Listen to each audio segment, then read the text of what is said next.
Morning and thanks for logging on to abc15.com. I'm meteorologist Iris Hermosillo. I'm tracking a warmer day ahead. Also some stronger winds heading our way this weekend. So we'll talk about the changes it'll bring for your Mother's Day forecast. But high pressure slowly shifting out to the east as we go through today into early tomorrow. But today still a very warm day and warmer than it was even yesterday as we warm into the upper 90s to near 100. But changes coming this weekend as an area of low pressure begins to develop to our northwest. That storm system will eventually sink south, or at least we'll see an area of low pressure eventually sink south and move into our state. But because of the development out to our northwest, that's going to bring some stronger winds across our state throughout the course of the weekend. Not much in terms of rain, though, as you look at futurecast. Fast forwarding all the way through today, even into tomorrow, we are looking all dry across the region. So as you look at futurecast back here at home across our state, you'll notice clear skies through today in the valley, a few high clouds along the rim, but that's it. No rain chances today, and tomorrow a dry day as well. As you look at futurecast going into our Saturday, still mostly sunny statewide,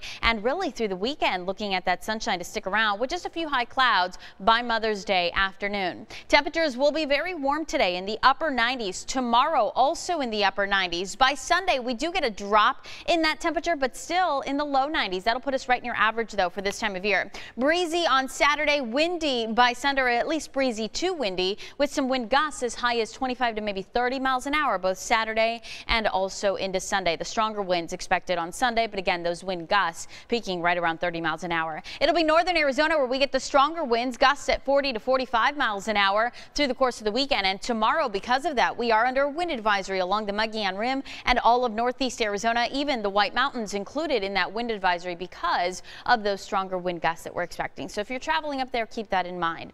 As you look at temperatures for your Mother's Day, again, you'll see just a few high clouds increasing through the day. Temperatures will warm into the low 90s with stronger breezes, breezy to windy by Mother's Day afternoon. Upper 90s today across much of the valley. Laveen hits 98, 98 in Glendale and in Tempe, 97 today for Gilbert. As you look across the state, temperatures today in the upper 90s for Phoenix, mid 80s for Sedona, 95 for Bullhead City, and Flagstaff topping out at 70 degrees today. Your most accurate 7-day forecast, a high of 98 today, 97 for our Saturday, and breezy to windy throughout the course of the weekend. Breezy still on Monday, but temperatures will drop back into the 80s as an area of low pressure moves in. No rain chances, it looks like, through the middle of the week, but at least we'll keep those well below average high temperatures in the forecast going through next week.